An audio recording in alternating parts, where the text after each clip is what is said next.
Hello, today we will guide you through how to add an investment account in ProjectionLab.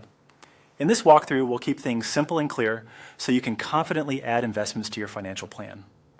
ProjectionLab is a powerful planning tool, and adding your investment accounts is a key part of building an accurate picture of your future. As we go, I'll describe what you'll see and share a few helpful tips to make everything smoother. Start by opening the ProjectionLab web app in your browser. Give the page a moment to load so the main dashboard and navigation are fully visible. On the left-hand side of the screen, you'll see the primary navigation panel.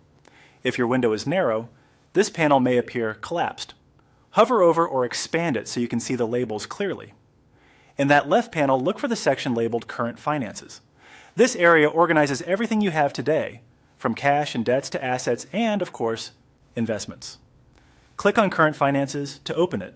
You should now be viewing the tools and categories related to your present-day financial snapshot. Within Current Finances, locate the Investments area and select it. This brings you to the part of ProjectionLab dedicated to tracking your brokerage accounts, retirement accounts, and other invested assets. The layout is designed to be intuitive, so take a brief moment to note where summaries, lists, and action buttons are located on your screen. Next, find and click the Add Investments button. This is your entry point for setting up a new investment account. After clicking, ProjectionLab will guide you into an interface where you can define an account. Here's where you'll typically specify details such as an account name, the type of account you're modeling, and other relevant information. While we're not entering data in this walkthrough, it helps to know that this is where those fields live, so you can return and complete them accurately later. If you'd like a quick way to see how investments look in the system, choose the option labeled Sample Investments.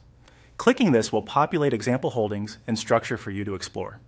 It's a helpful way to understand the layout, test scenarios, and get a feel for how balances and holdings are displayed without committing your own data right away.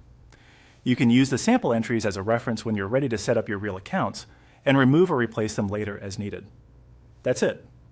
You've navigated to Current Finances, opened Investments, found Add Investments, and explored Sample Investments to understand how everything fits together. When you're ready, return to Add Investments and enter your actual details to complete your setup.